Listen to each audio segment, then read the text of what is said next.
Hello दोस्तों, नमस्कार। दोस्तों, आजकल हमारे देश में बड़ा तनावपूर्ण माहौल रहता है और स्पेशली आजकल एक चला है mob lynching, note in my name और सो एंड सो, पता नहीं क्या क्या चलता रहता है। और ऐसा दर्शाया जा रहा है कि मुस्लिमों को इस देश में दबाया जा रहा है मोदी जी के द्वारा, जो सरासर गलत है। दोस्तों, क्या आप जानते हैं कि किस राज्य में मुस्लिम आबादी दूसरे धर्मों की अपेक्षा अधिक है? कितने प्रतिशत है? क्योंकि विभिन्न राज्यों में मुस्लिम आबादी विभिन्न प्रतिशत में है, ठीक है। परंतु अगर प्रतिशत में लगाएं तो सबसे ज़्यादा जनसंख्या किस राज्य की है? क्या आप बता सकते हैं? बहुत से लोग बोलेंगे जम्मू एंड कश्मीर। यहाँ तक कि हो सकता है कि 99% या लोग बोल दें कि भाई जम्मू एंड कश्मीर में सबसे अधिक जनसंख्या जो है मुसलमानों की है, मुस्लिम धर्म की है, मानने वालों की है। नहीं दोस्तों, आप गलत हैं।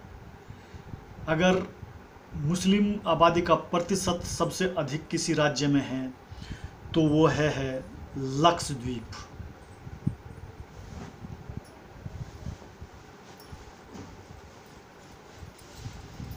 और वहाँ से किसी भी प्रकार की आज़ादी की मांग नहीं उठती है। वहाँ के लोग किसी भी प्रकार की आज़ादी नहीं मांगते हैं इस देश से। दोस्तों, लक्षद्वीप में जो आबादी है उसका 93% मुस्लिम आबादी है। आप सोच सकते हैं। परंतु वहाँ से कभी भी इस देश से अलग होने की या अलग कंट्री मांगने की कोई भी डिमांड नहीं उठती है। उसके बाद आता है जम्मू एंड कश्मीर, और आप जानते हैं कि वह हालत क्या है। उसके बाद असम, 30% जनसंख्या मुस्लिम है। बंगाल 25% है। केरला भी 25% है। आंध्र प्रदेश जो है वो 10% है, परंतु उत्तर प्रदेश 20% है। बिहार भी लगभग उतना ही है।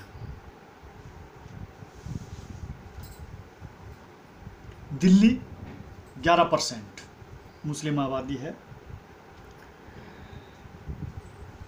झारखंड 13%।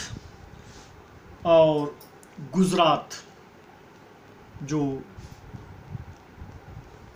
हमारे प्रधानमंत्री जी का गृह राज्य है गुजरात, उसमें 10% मुस्लिम आबादी है।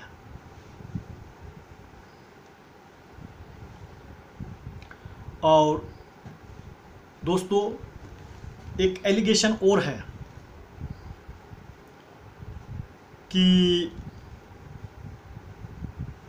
बहुसंख्यकों ने, लोगों ने इस अल्पसंख्यक समाज को, जो मुस्लिम समाज है, उसको दबा करके रखा, उसको पढ़ने लिखने नहीं दिया।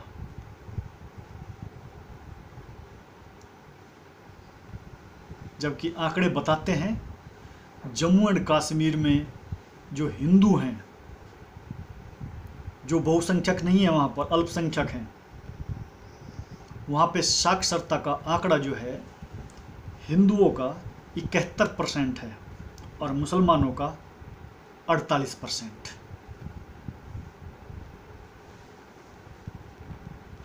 और ऐसे बहुत से राज्य हैं जिनमें मुसलमानों का साक्षरता का जो प्रतिशत है वो हिंदुओं से ज़्यादा है।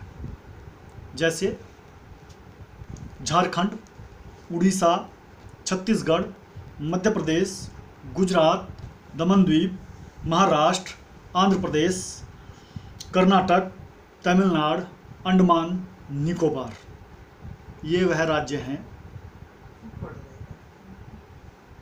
जिनकी साक्षरता दर मुसलमानों में हिंदुओं से अधिक है।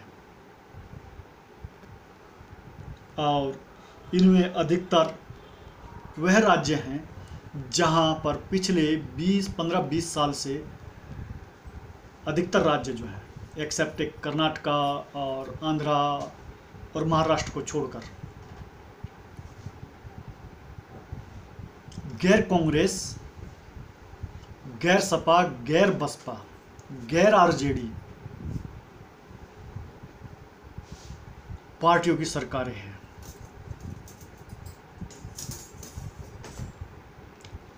और यही सब पार्टियां हमारे मुस्लिम समाज को कहती हैं कि हम तुम्हारे पैरोकार हैं, परंतु उनके राज्यों में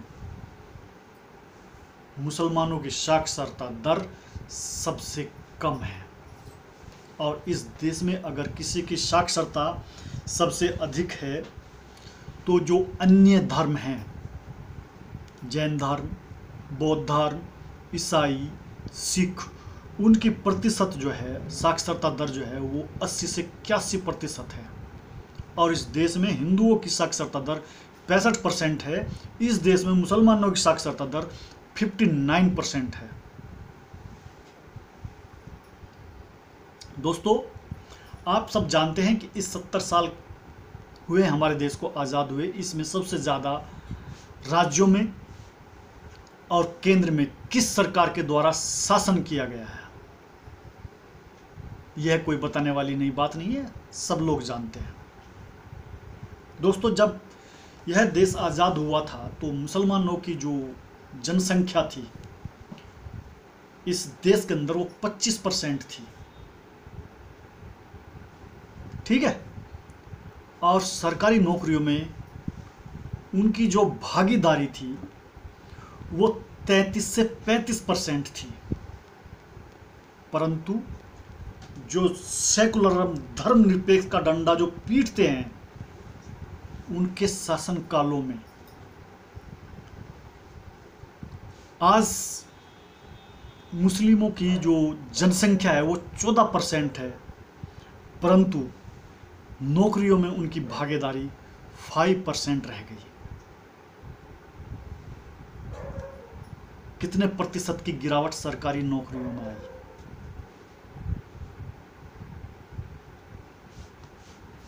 अफसोस है, परंतु मुस्लिमों को लगता है कि मोदी उनके विरोधी हैं। चलिएगा, एक थोड़ा सा मैं आंकड़ा बता देता हूं। कुछ एक सरकारें हैं जहां पर उनका लंबा शासन रहा है पार्टियों का, और जो मुसलमानों की खैर गुआ रही हैं।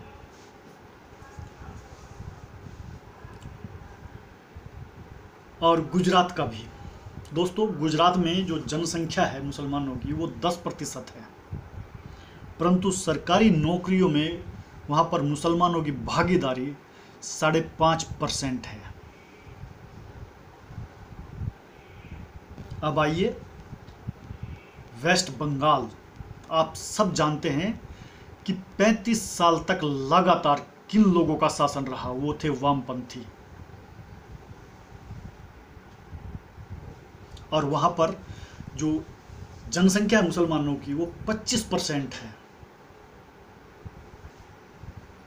परंतु सरकारी नौकरियों में मुसलमानों की भागीदारी मात्र 2% है। और जो वामपंथी मुसलमानों का हितैषी होने का सबसे ज़्यादा ढोल पीटते हैं। यूपी, जहाँ पर पिछले 25 साल से लगभग 2-2.5 साल बीजेपी का शासन रहा है। इस शासन से पहले उन लोगों का शासन रहा है उत्तर प्रदेश में, जिसमें कि सपा बसपा को मिलाए तो 25 साल इनका है। उससे पहले कांग्रेस का है, बीच में कल्याण सिंह जी का शासन था। वहाँ पर जो है 19% जनसंख्या मुसलमानों की है, और वहाँ पर मुसलमानों की सरकारी नौकरियों में भागीदारी मात्र 5% है, यानी कि ये भी गुजरात से कम है। मुसलमान भाइयों, आपके लिए तालियां हैं कि आपको किस तरह छला जा रहा है। आप कबूतर की तरह आंख बंद किए हुए हैं। जहां 10% जनसंख्या है वहां आपकी भागीदारी सरकारी नौकरियों में लगभग 6% है, और जहां 19 और 25 और 10% है महाराष्ट्र में, वहां पर 4% जो है नौकरी मुसलमानों के लिए है। दिल्ली जहां 11%, लगभग 12% आबादी है, वहां पर मात्र 3% जनसंख्या जो है मुसलमानों की, जो सरकारी नौकरियों में जो प्रतिशत है उनका मात्र 3% है। यानी कि 10% में 6%, 10% जनसंख्या है, वहाँ पर सरकारी नौकरियों में मुसलमानों की भागीदारी जो है वो 6% है। जहाँ 25% मुस्लिम रहते हैं वहाँ सरकारी नौकरी में मात्र 2.5% भागीदारी है। जहाँ पर 20% मुस्लिम है वहाँ पर सरकारी नौकरियों में मात्र 4% भागीदारी है। और दिल्ली की जो हमारे देश की राजधानी है 11% आबादी है, मात्र 3% सरकारी नौकरियों में मुस्लिमों की भागीदारी है। और आप सब जानते हैं कि दिल्ली में सबसे ज़्यादा लंबा शासन किसका रहा और किसका है। आप महाराष्ट्र में भी जानते हैं, आप वेस्ट बंगाल में भी जानते हैं, और आप जो है गुजरात में भी जानते हैं कि ये पिछले 20 या 25 साल में सबसे ज़्यादा लंबा शासन किन लोगों का रहा। परंतु भय किसका दिखाया गया आज तक आप लोगों को? इस लगभग जो मेरी उम्र के हैं वो 30 साल के शासन को तो अच्छी तरह से जानते हैं किस प्रकार से इलेक्शन होता है। क्योंकि 20 साल में मेरी 50 साल उम्र है, 20 साल में तो मैं मैच्योर था ही इतना, और किस प्रकार से यह हवा बनाया गया है, डराया गया है, धर्म के नाम पर मुस्लिम लोगों को रखा गया है। मायावती जी आती हैं वो डराती हैं, मुलायम जी आते हैं वो डराते हैं, राहुल बाबा वो डराते हैं, राजीव वो डराते हैं, नरसिम्हा जी डराते हैं कि भाई आपको बीजेपी खा जाएगी। परंतु जहाँ बीजेपी शासन है वहीं पर मुस्लिमों की अच्छी खासी अच्छी जीवन शैली है। अब आइए बात प्रति व्यक्ति आय। दोस्तों, मैं थोड़े से जो मुस्लिम हितैषी लोग हैं इस देश के अंदर उनके राज्यों की स्थिति बता देता हूँ। यूपी में 662 रुपये प्रति व्यक्ति की आय है मुसलमान की। मुसलमानों की वेस्ट बंगाल में जो है 748 रुपये प्रति व्यक्ति आय है, परंतु गुजरात में 875 रुपये प्रति मुसलमान की आय है। और ये आंकड़े मैं नहीं बता रहा हूँ, ये आंकड़े आपको सरकार से प्राप्त हो सकते हैं। आप ये आंकड़े सरकार से प्राप्त कर सकते हैं। बहुत सी सरकारें तो आपको आंकड़े देंगी ही नहीं। दूसरे 2002 दंगा, दोस्तों आपको 1969 याद होगा, जिसमें अहमदाबाद के अंदर 5000 मुसलमान मारे गए थे, जबकि 2002 में मात्र 700 मुस्लिम मारे गए।